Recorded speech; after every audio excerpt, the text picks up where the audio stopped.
My name is Kevin West, and I'm I don't know even what to call me. I'm a business coach. I do executive coaching.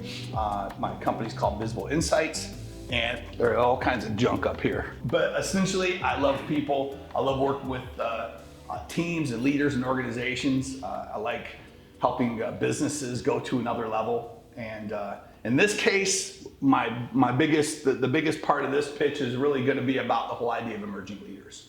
In 2021, I had this real crazy idea that I was going to spend the whole day at Starbucks and talk to people about work. Because basically all you hear is negativity, and I thought, you know what? I don't know who's saying what about who or that kind of thing. I'm just going to go to the people. So I went to the New Philly Starbucks, and I stayed there for a whole day, and I talked to 100 people about work.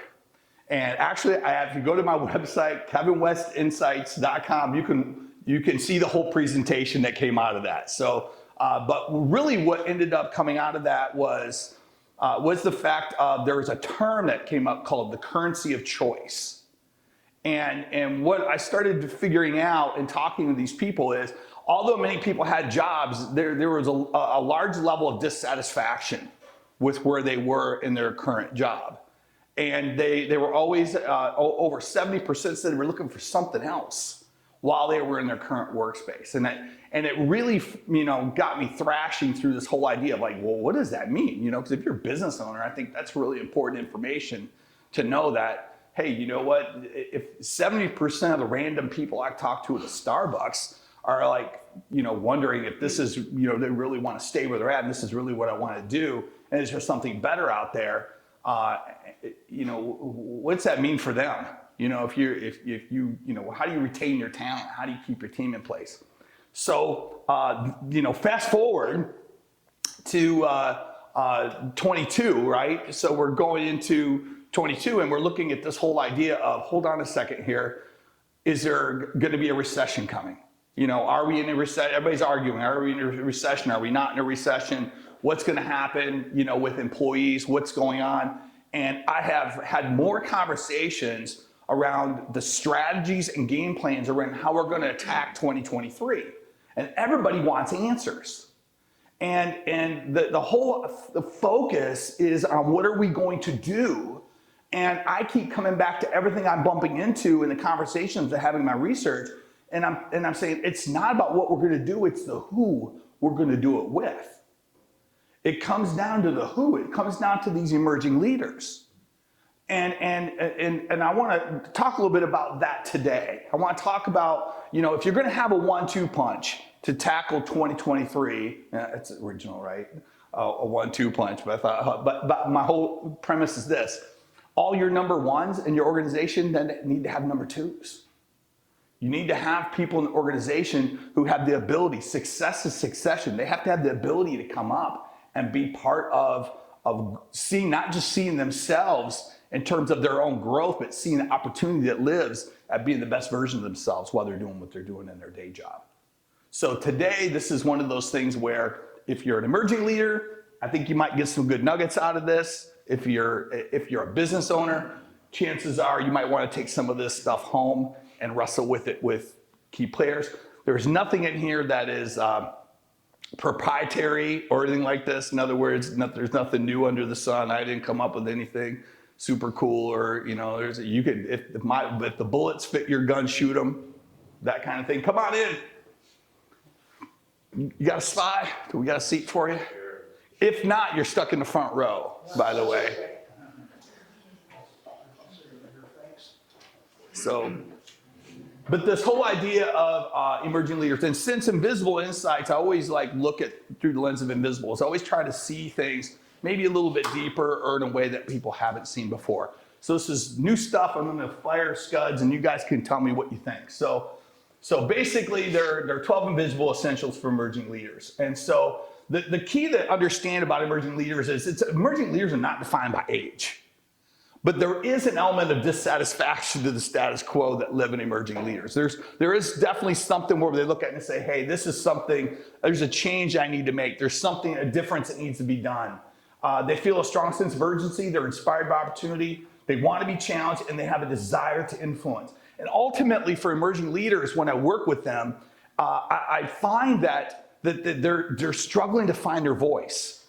You know, they really want to find out who they are and what they're about and where they want to go and, you know, what is all this, you know, and it doesn't matter whether you're 28 or whether you're 38, you know, or 40, 45, you know what? Yeah, some of us, I mean, I was finding my voice at 50, you know, and that's okay. I mean, that's part of emerging.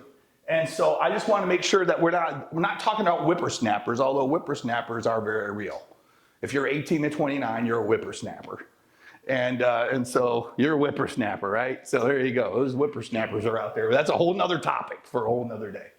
But emerging leaders is what we're going to focus on. So basically the first invisible essential is this, is your position is not your job. It's way more than that. And when you think about positioning, it is a skill. So when you go into an organization and we get a job title, it's not about just saying, hey, well, I'm just gonna do what the job description asks. The question is how do I add value to the organization? Do I know how I help this organization win and make money? Because if you're an emerging leader and you just kind of show up and do what they tell you, you're gonna be stuck in a little bit of a trap. And so the question I get from emerging leaders when I talk about this concept is the whole idea of what positioning is. So positioning is when you are first at something, when you're best at something, and when you're unique. And when you position yourself as first, you raise your hand, you take a risk, you get out front, you jump out there, you speak up, you innovate, you try things. If you're gonna be the best, you're committed to being excellent at all you do. And being known for a force of exceeding expectations of bringing your A game every single day. Or you're unique, you're leveraging your differential advantage. And what I tell emerging leaders is every emerging leader brings something different to the table that's far, far more valuable if they would just understand what that differential advantage is in terms of how they see the world and what they do and how they leverage it in the organization. Are you leveraging your superpowers? And some people have them, but because of fear, and we'll get into that in a little bit, because of fear, we tend to hold them back. We do our Clark Kent kind of thing, and we put our glasses on, we put our heads down, and we don't risk in that way of being unique. And so the whole idea and the invisible here is this. Position always leads to a pivot. When you are first, best, or unique, when you stand out, there will always be opportunities that will find you. And when those opportunities find you, then guess what? You're gonna get that new, maybe that promotion, or you're gonna be put in charge, or you're gonna be put over a division, or to start a new product or do something. But here's the deal. You just can't, you have to reposition all over again. So when you pivot, you gotta sit down and go, hey, how do I become first, best, and unique all over again in this role? And you got to keep developing positioning and pivoting, positioning and pivoting. If you're in business, it's the same thing. If you position yourself in business, you always have to think about through what your pivots are going to be. What's the next pivot? Is the pivot going to be expansion? What is that pivot? Is it going to be a new product? Is that pivot going to be in a new target market that we're going to go after? What does that look like when we talk about repositioning from pivots? Does that make sense? Any questions on that so far? This is the audience participation part of the program. Any questions on this? Does this make sense? If you're an emerging leader, I wish someone would have told me this. I wish I would have known this because I would have taken way more risks. Way more risks. Instead, I just kind of, did, because I thought when you get a position, you try to hold on to it. And that's what you do. So, position and pivot and reposition. Okay, so next, number 2, invisible essential is engaging your fears opens the door to the next level. Fear is your friend. Fear is absolutely the best thing that you should be afraid on purpose. And the question is that really comes out of this is, do you know how fear affects your focus? Because fear gets really loud when you want to do something that matters. When you really want to make a difference, when you really want to take a risk, when you really want to get up there, those voices in your head get really loud. And they tell you, you can't do this, and you just you speak to yourself, to your stuff, you would never let anyone else speak to you. And that whole mind game is a real thing for a lot of people. And here's the thing, there are 4 fears that we battle, typically. Hey, fear of failure, we understand that one, right? We get fear of failure. Fear of rejection, I get where we fear that. Fear of ruin, yeah, those are all very real fears, but you know the fear that I bump into the most with emerging leaders? Fear of responsibility. Hey, Kevin, I've repositioned, I got the opportunity. Oh man, now I got to own this thing. And now I've got what I wanted. And now I'm afraid. And I'm going, okay, let's investigate the fear then. So if I'm coaching these individuals, I'm sitting down saying, hey, let's be intimate with the fear then. Let's understand what is driving, what is the thing behind that feeling, that gut feeling you're going to screw it all up and ruin everything. Let's unpack that, because when we start unpacking it, what do you think we find? Nothing. Zero. It doesn't hold up. But you all and me as well, we do weird, whacked out stuff to ourselves. And we make ourselves believe a whole lot of weird stuff that doesn't exist. And when we test it, they'll shine the light on it, doesn't hold up. Let's take a look at the third invisible essential. We have to know the difference between performance and contribution. Performance is really important. You want to perform at a high level, but contribution is significant. And it's where you leave a legacy. It's how you improve the organization. It's how you make things better for others who are coming behind you. That's your legacy. And when you have, it's kind of funny that you want to be remembered. If you're in your organization, and I'll have emerging leaders do this sometimes. Hey, tell me in 5 years, if you left the organization, what would you want people to remember you for? What would be the stories they would tell about you? What would be the systems or the improvements that would be in place in the organization because you were there and because you spent your time there? What would be your legacy?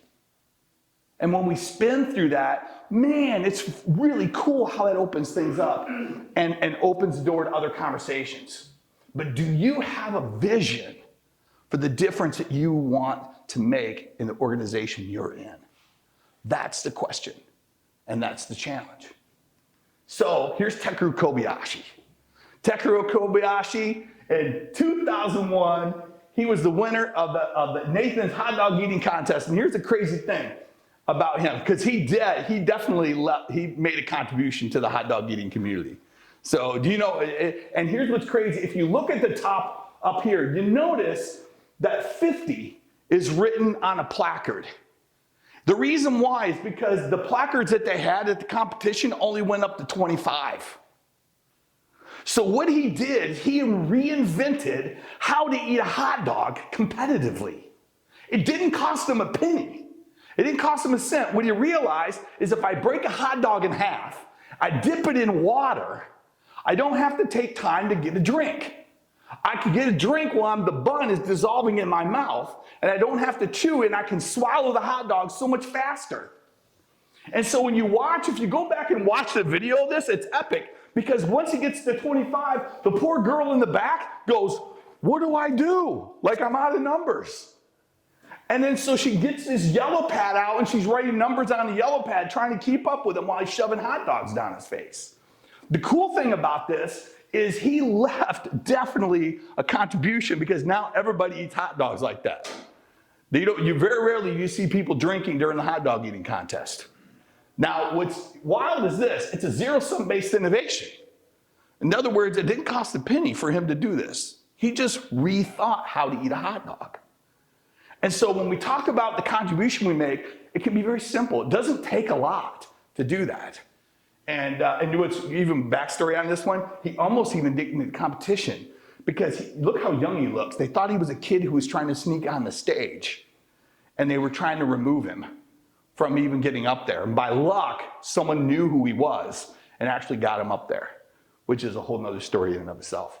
But it's a study. Tekeru Kobayashi, rock star, big contributor. So next time you go to eat a hot dog, break it in half and dip it in the water. All right, so let's move on. So number 4 is this, invisible essential, is talent and experience is your enemy. It is not your friend, because what it leads to is automatic. And when you think of this whole idea of being automatic, we turn our brains off. And what you want to do is you want to be focused on being the best. You want to be the best at what you do. It's not, and would you agree with me that most of the time, our comfort zones kind of rule the day?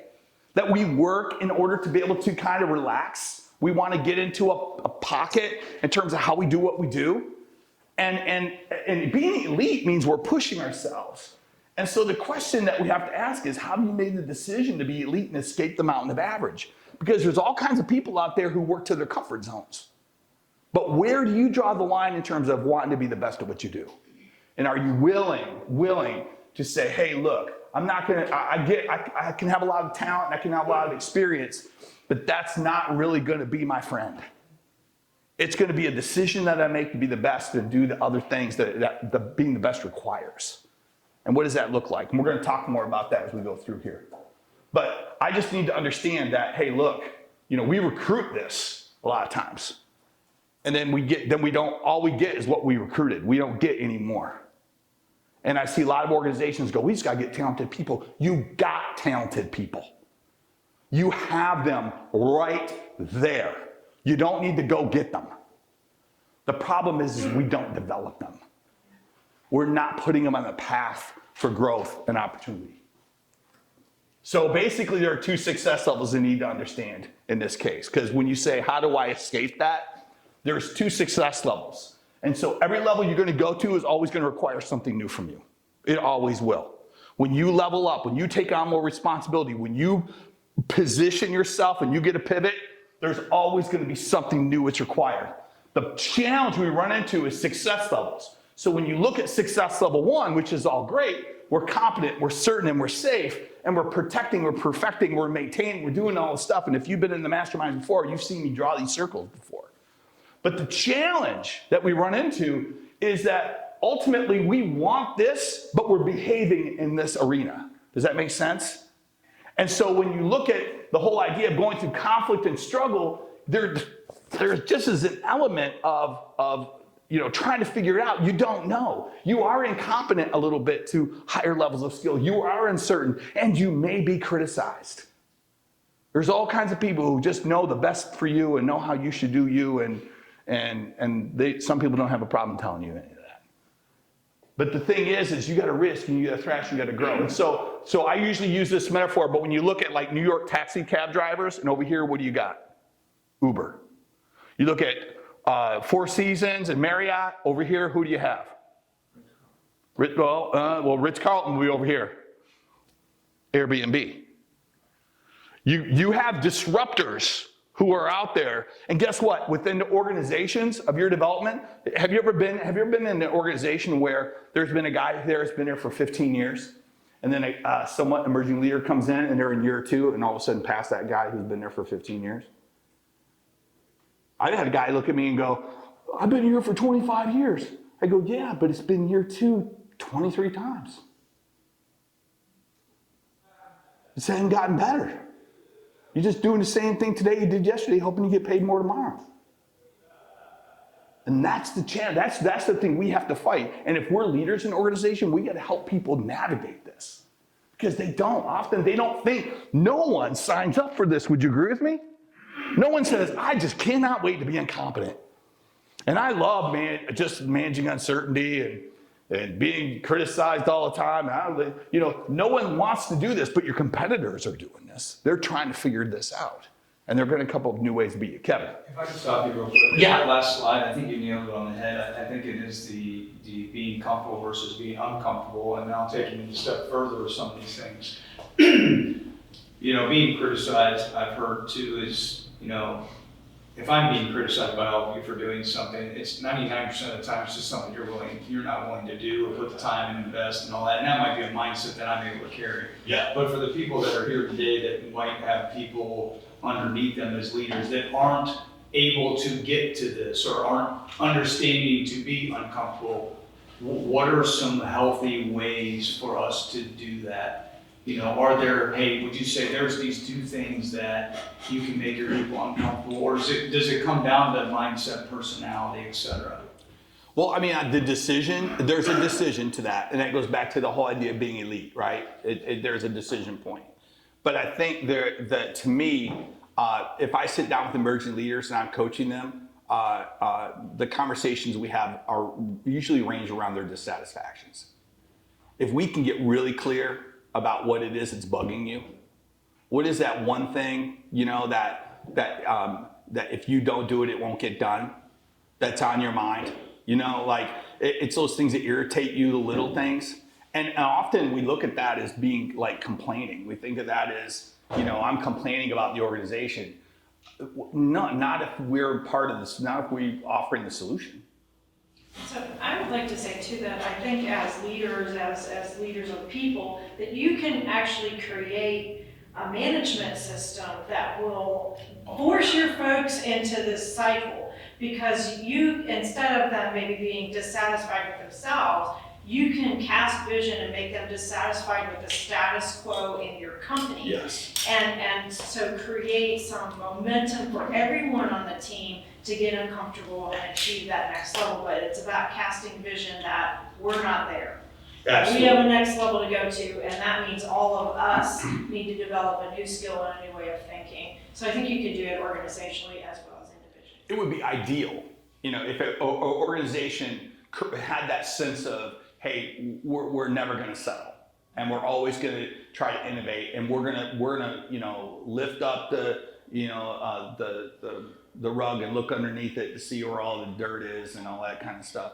The thing that jumps out to me in all this, and this goes back to what Kevin was asking too, is emerging leaders often ask, what if I have a dissatisfaction but they don't?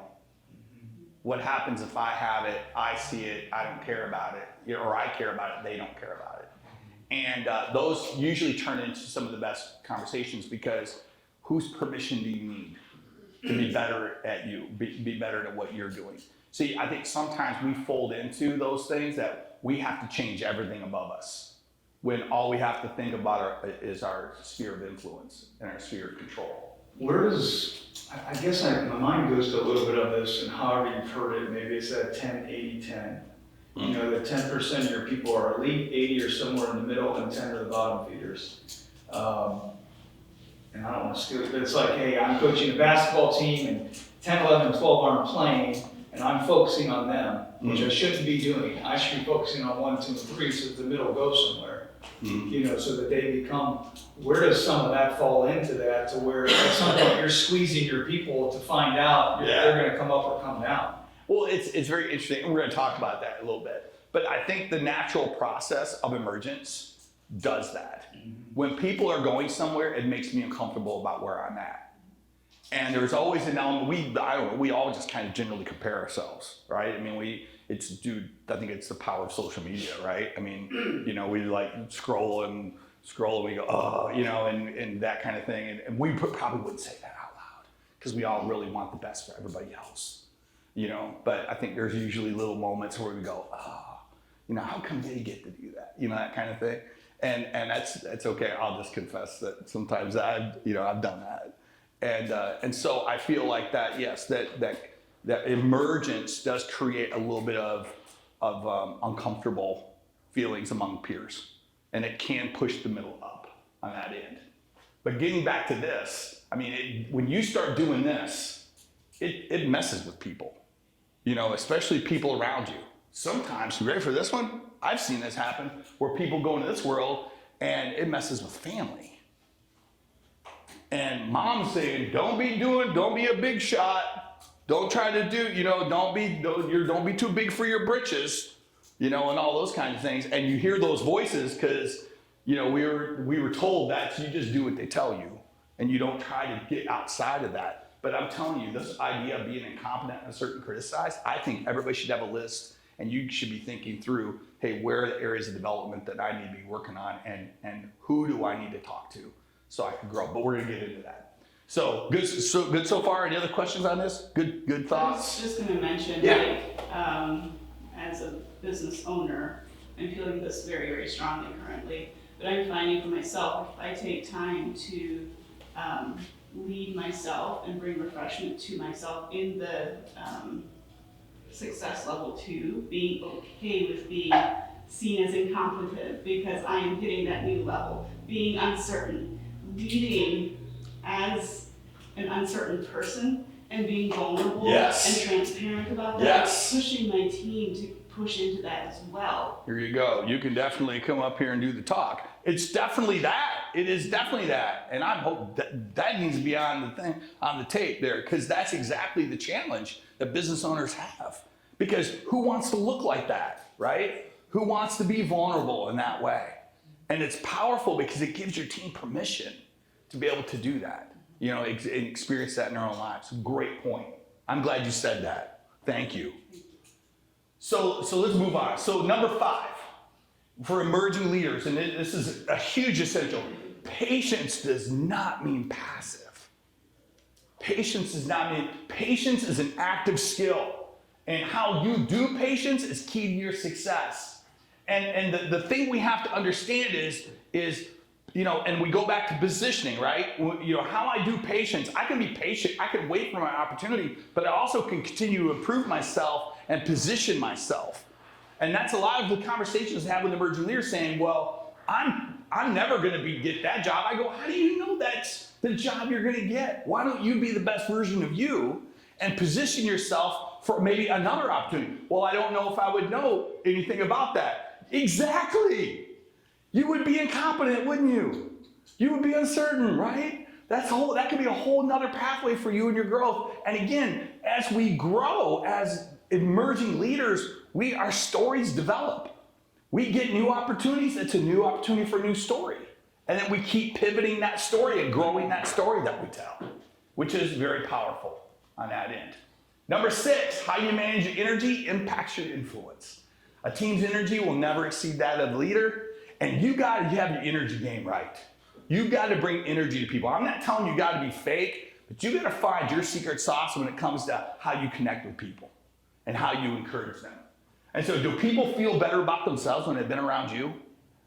You know, that's important because how you leave them matters. And again, influence is part of an emerging leader's development. So how you manage your energy. Now, I always try to think through the lens of, hey, I know that my team or people that I work with are always going to be at least 2 below me. So if I come into a situation and I'm at 8, chances are I'll get them into a 6, right? If I'm at a 9, that's pushing the brink. If I come into a 10, I scare the children. So if I come in at a 9, that's pretty, and I look and I consider my audience. I know that, hey, look, I know where I want them to be. So if I want them to be at a 7, I got to be at a 9. And I use doorways for triggers. So every doorway I go through, I'm always checking my energy. It says habit. So if I walk, I could be at a 4 in my office, but I walk through the door and I know I'm getting to interact with people. I want to be at an 8. So I just know what my 8 energy level is like. So if I'm in here, with you guys, I want to be at an 8 and a 9. I want to give good energy. I want you guys to feel that optimism. I want you to be impacted by that. And it's intentional. My car door, any door I walk in. If I'm walking in to see you, I'm like, hey, good morning, how you doing? It's like, I might have been at 2 out in the parking lot, but if I walk in the door, I'm like, hey, I'm gonna be at an 8. And it's a level of intention that in terms of leveling up. Let's look at the next one, 7. We have to ruthlessly avoid sideways energy. If you're that essential for an emerging leader is so important, and it's great to be drama-free. And so listen, my whole idea of triangles is the biggest sideways energy thing in organizations and on teams and individuals and families. And here's the rules of triangles. I got a problem with Kevin, but I don't tell Kevin, I tell Linda. And Linda is a great friend, and she listens to me vent, because I use that word vent, right? Because that's the safe word, right? For I'm going to talk about Kevin behind his back. And so now I'm mad at Kevin, and Linda, she listens, and she thinks she's going to help me. And so she goes to Kevin and says, Kevin's a little upset with you right now about da-da-da-da-da. And then Kevin's going, well, why aren't you talking to me about it? And then she's bouncing back and forth, and now she's this ping pong ball in the middle of this whole drama dynamic that exists. If I had just gone to Linda, and Linda would have said, hey, Kevin, I'm not part of the solution, and I'm not part of the problem. Let's walk over to Kevin and talk to him. How many times am I going to go back to Linda? 0. I'm going to go find someone else. I'm going to try to make triangles other ways. And to me, that's one of the biggest things. I feel like it's a trap for emerging leaders because we get into the whole drama game. Who likes who didn't do, who said, what did, all that weirdness that kicks in. And we can eliminate that just simply by taking command over yourself and simply saying, I'm not part of this. I got to put my energy towards things that move the needle. And I cannot be, in the Bible, there's story of Nehemiah, and I remember he was like on a ladder on the wall, and the story said there's these two dudes who wanted to talk to him, and he says, I cannot come off the wall for I'm doing a great work. And so he stayed true to what he needed to do. Listen, this is an important thing because it just so much goes under the radar for emerging leaders. Stay drama free. Number 8, avoid the hamster wheel, the time and myth. You got to escape the hamster wheel. Doing today what you did that yesterday, hoping you get paid more tomorrow. And really, it comes down to having a long-term growth plan.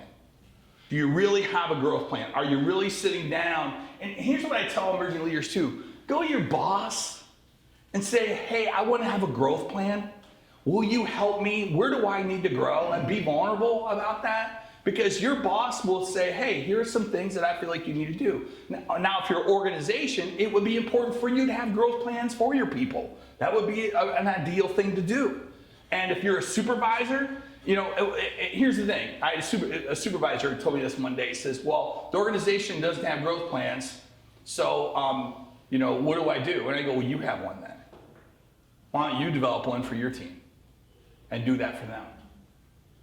And he was like, well, I don't really know. I said, I'll help you. It's okay. We'll figure it out. And I think that's something that we have to say, hey, look, that hamster wheel is real. It is very real. Because would you agree with me that 2 years, or 2 weeks turns into 2 months and 2 months turns into 2 years real fast? I mean, all of a sudden it's like, boom. Hey, let me ask you a question. When the pandemic started, think about where we are. That was like a blip on the radar, right? But when we were in it, it seemed like it was forever. And we had to manage a whole lot or even embrace a whole lot of uncertainty and all the things that came with it. So yes, time flies, but you can't be in the time myth, and the time in myth is, hey, I've been here for 25 years, I deserve this. I've been here for 10 years, I deserve this. No, you don't. You really don't. And it is a meritocracy. We have to base our leadership development in the realm of, hey, I need to add value to the organization and I need to leave a legacy and make improvements. Let's go to the next one. Number 9. Are we doing okay, time? You're fine, yeah. Beautiful. So strategic reading, this is big for me. Strategic reading paves the way for active growth. And the emerging leaders I work with who are knocking it out of the park, we do this really well. So having a reading game plan really does bridge the knowing doing gap. So what books do you have on your reading list this year that will advance your goals? Now, here's what's cool. I love sitting down with emerging leaders saying, hey, what are your goals for this year? And so what are the books? And we put together a book plan. Usually it's about 6 a year we try to do. Hey, and by the way, if you didn't know this, if you read 2 books a year, you're in the top 4% of people who read. That's crazy to think about that. 2 books a year. So that's big. But I don't teach my emerging leaders that I coach to read a book from cover to cover. This is kind of how I teach them to read. Okay? First of all, I want to pick the book up and I want to identify an area of focus. And okay, what's the area of focus? So we go through okay, I want to grow in this particular area. So then we find a title of the books on the list. What's the one book on the list that's really going to be you feel like it's speaking to you? And so they'll pick a title and then go, great. Now let's open up the front of the book and look at the table of contents and let's find a relevant chapter. What's one chapter in that book that speaks to you? And then we read that chapter. So number 4 is we read till you see something you need to do. So let's read the chapter, read the chapter, read the chapter. Oh man, hey, this is highlight worthy. We highlight it, and then what do I need to do? Great, this is what we're gonna do. We stop reading right there. And then we go to number 5. We write the action step on the inside cover. We go, hey, this is the thing I need to do. I write the date. I write on the inside cover, what do I need to do? And then I put the book down.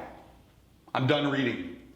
It's the fastest. They go, I'm just, what they look at me confused. I'm going, now let's do what we wrote on the inside cover. And we're going to take action. We're going to see how it is. We're going to talk about it. And then, guess what? When it's checked off and we say, hey, we've done that and we've had a learning experience from this, guess what? We get to pick the book back up. And let's read it until we get something else that we need to do. And I'm telling you, I have some clients I work with who are emerging leaders who, when we sit down and we do this, and it's kind of funny, they go, I've only read 3 pages. Like, you look at me like, I'm failing in life. You know, I thought the goal was to read the book. And I go, why would you want to know a bunch of stuff you'll never be obedient to? What good is it for you to know everything to do and do none of it? So why don't we read the book and do this? So now the question is, hey, we're halfway through a chapter, he's done 6 things. I go, how are you different today because of the book than before? He goes, oh, it's a game changer. I'm doing this, I've done this, I've experienced this, I've done that. And I'm telling you, there's a whole lot of people who spend too much time medicating themselves with information. And dude, YouTube is like the beast on that. You know, hey, I don't want to do what I need to do, but I'm going to watch a bunch of stuff about it so I can be over-informed about what I'm not doing.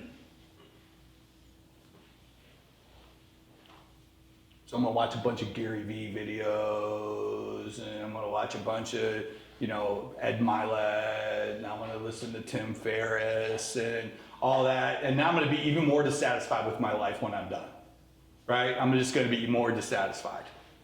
No, sorry, wrong answer. Just read the book till you do something and then do it. And I'm telling you, the wisdom that you will get from that will be phenomenal. And by the way, I do make them journal.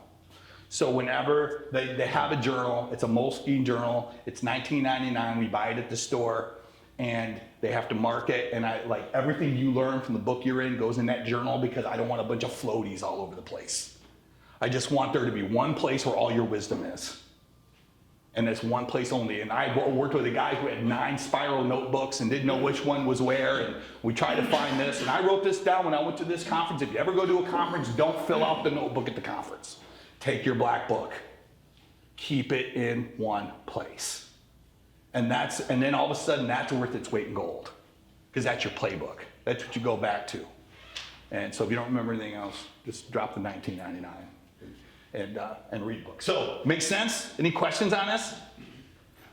I would add, if people aren't doing that in this room, journaling is unbelievable. Oh, yes. It's just, whether it's daily, every couple of days, whether it's just sit down and throw up, have something prompted, questions, it's amazing how refreshing, how healthy, how, as a leader, I can't imagine not doing it. I turned 58 this year, and I'm officially like heading into geezer land. And so as I was heading into geezer land, I was going like, I changed some of my habits around journaling. And so now I'm using voice notes. Mm-hmm. And my hope is that someday my kids find it, that they're gonna find my phone and they're gonna play stuff that I'm saying.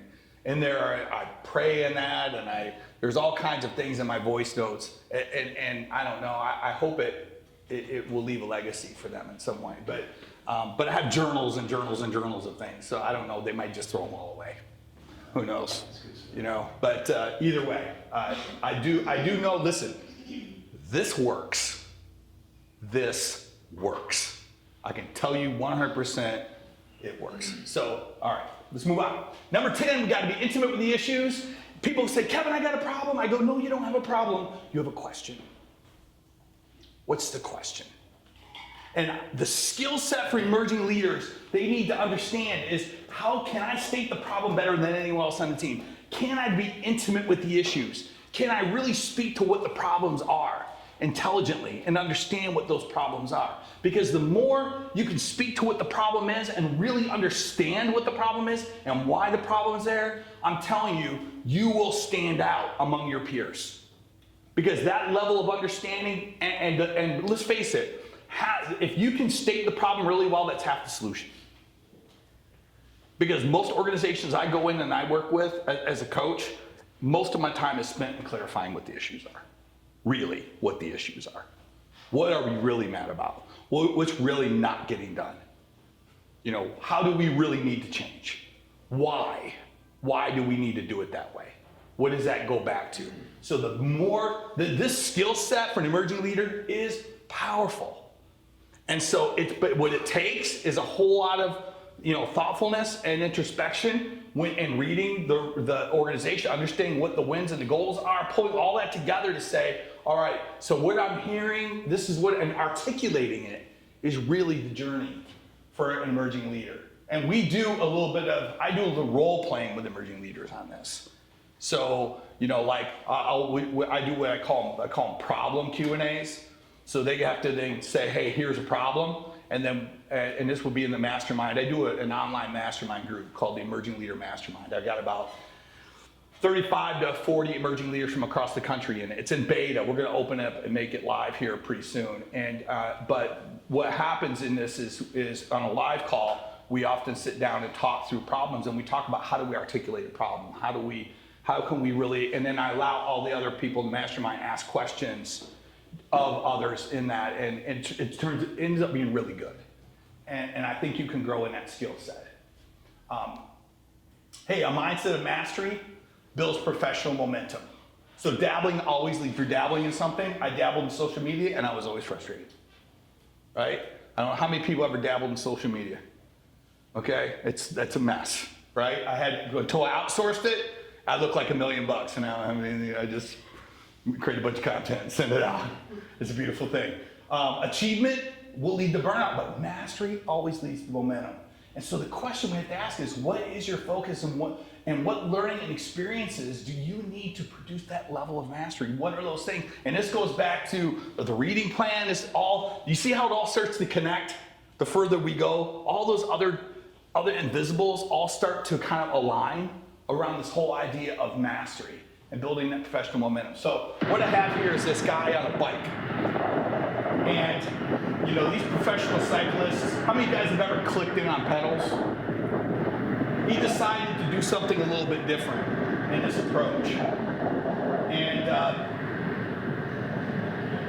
And so all of a sudden now, he's really busy.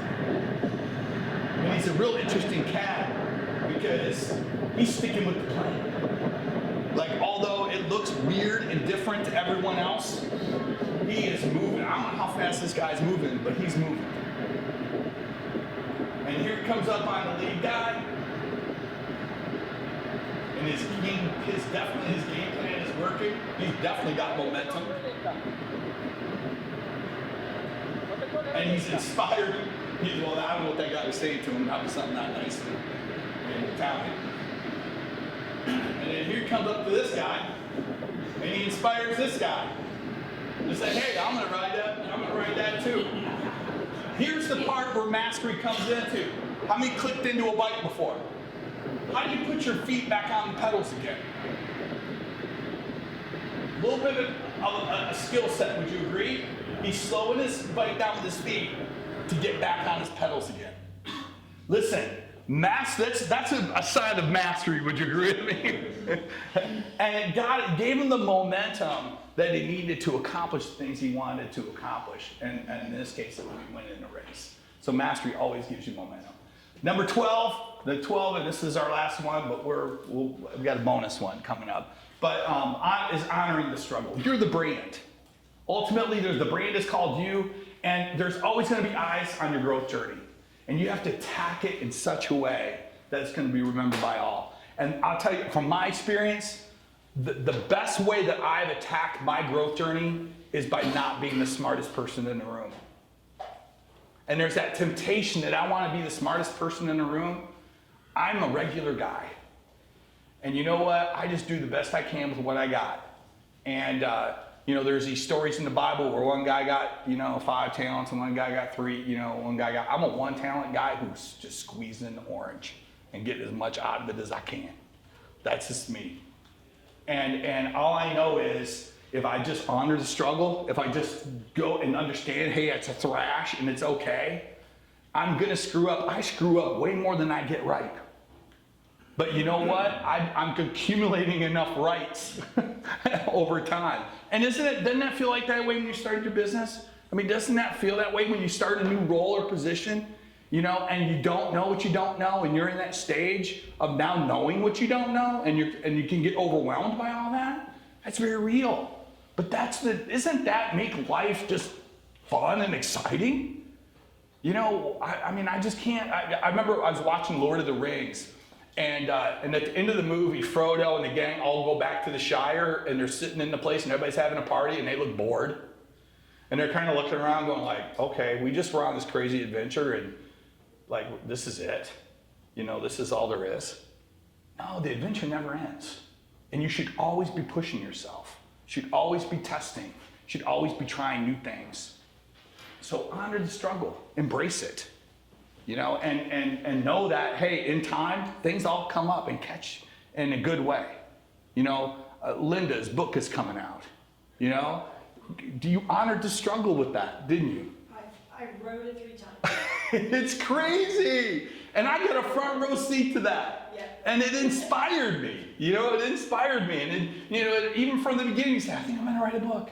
And I'm like, oh, this is so cool. You know, and it just, that whole thing of I've learned more from watching you going through that process. It inspired me to take risks. And, you know, what are you doing, Kevin? You got to get your A game on. You know, Linda's kicking tail here with this. This is awesome. And here's the thing. Did it feel like it when you were doing it? Were you going like, oh, this is the most joyous thing I've ever done? And no. It was work. It's work.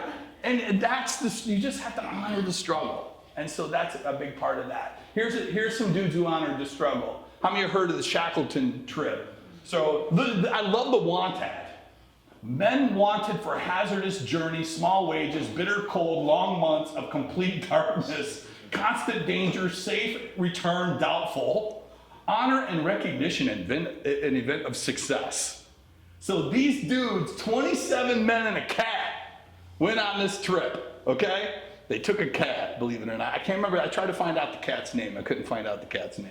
But I did try to do some research on this. What was crazy is the ice crushed their ship.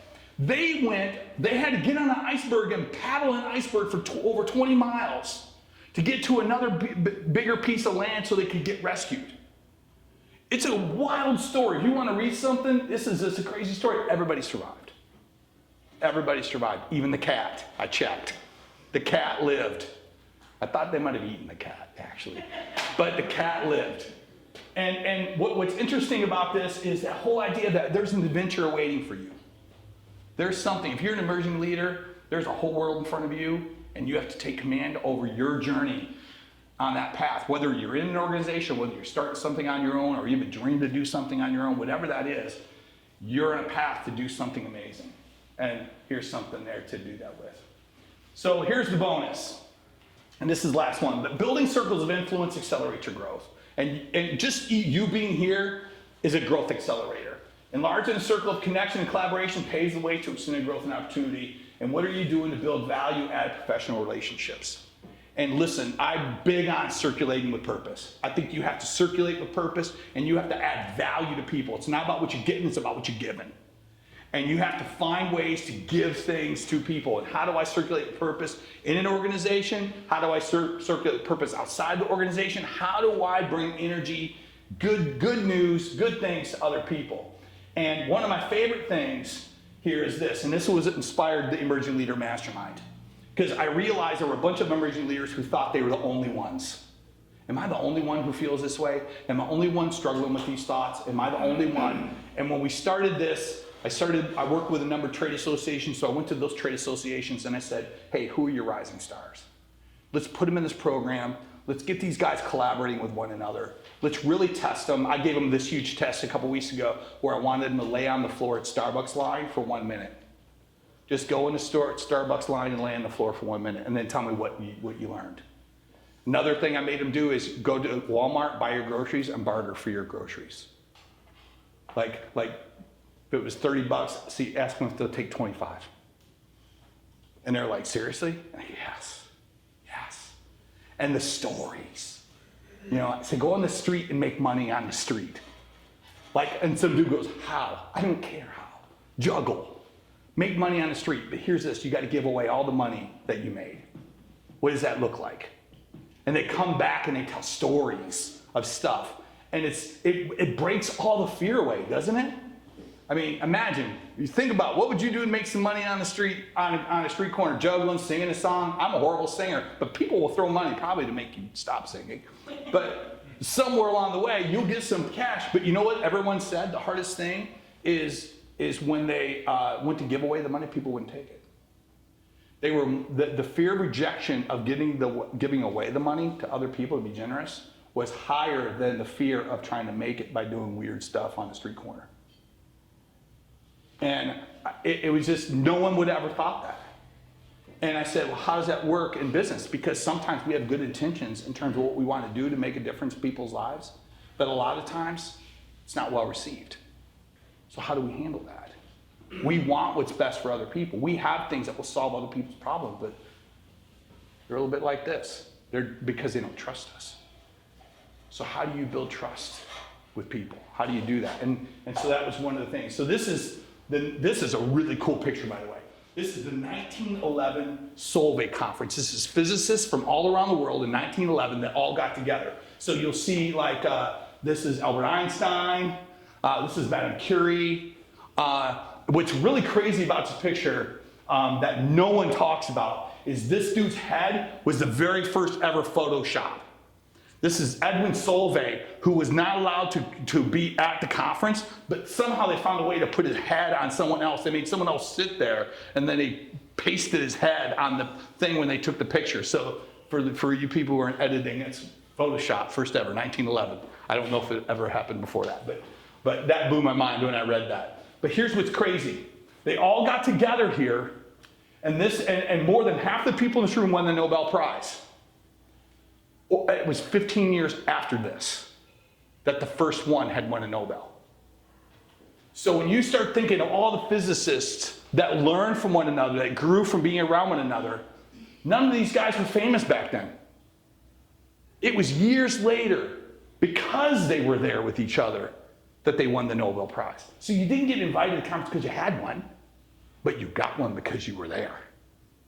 Because all of the learning and all the growth and all the sharing, all the things that happened changed their lives. And it changed how they looked at things. Oh, Matt, I don't know if she did not want to get in the picture or if she's really like studying something, but she's on her mission right there, for sure.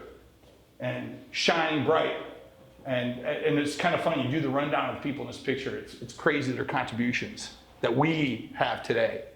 You know, Enrico Fermi is in there. There's all kinds of guys in there that are phenomenal physicists that changed our world just because they took some time in Brussels to get together in 1911. So any questions, any thoughts? Feedback is appreciated. And I'll put my phone number is right there. So if you've got thoughts or questions or anything like, text me. So my question is when are you writing this in a book? I'm still working on it. Okay. I'm still working on it. But I feel like what I'm learning with the Emerging Leader Mastermind, I'm getting to test it with these guys. And your slides are beautiful. Thank you. Yeah, Canva, great. by the way, is a machine. I love Canva because you can build all that cool stuff out. Any other questions? Any thoughts? I have a thought on the book reading thing. Yeah. So it was very interesting to hear you talking about that method, and I'm excited to give it a try. But I was actually listening to a podcast this morning that talked about not this particular way of doing it, but I found it to be interesting as well. And I thought I'd just throw in the hat if you don't mind. Yeah, throw it out there. So these people were talking about that when they read books, they write out an outline in their notes app or whatever, and then they save it and then they can go back to it and listen to it again and again and again. And it's basically like ingesting the book and the things that touch them over and over again, like years later, instead of rereading the entire book. I like that. I like that a lot. I do think that if anything that I've seen with emerging leaders on the book side of things, that has been the most tangible thing. So in other words, I want 4 books on their desk. So I want them to have at least, 5 to 7 things that they're working on while they're doing their day job. So that's kind of where we use, so you could knock out a bunch of books. And it's really interesting too to see what books stick. Like some of them may only have 3 things in the inside cover, but I've got one guy who's got a whole 2 pages on the inside cover, which is really cool. And it's neat to see him grow. Good deal. Any other questions? Make sure you get Linda's book when it comes out. It's coming out soon. Look for me on And, social media, and- Allison Management Solutions. And keep an eye out for Emerging Leader Academy, or it's actually Emerging Leader Mastermind, and we're going to be launching that here this month. So, all the details will be out there. We'll get them all out to everybody. Cool deal. So, guys, thanks for being here. Great. Thanks for your time.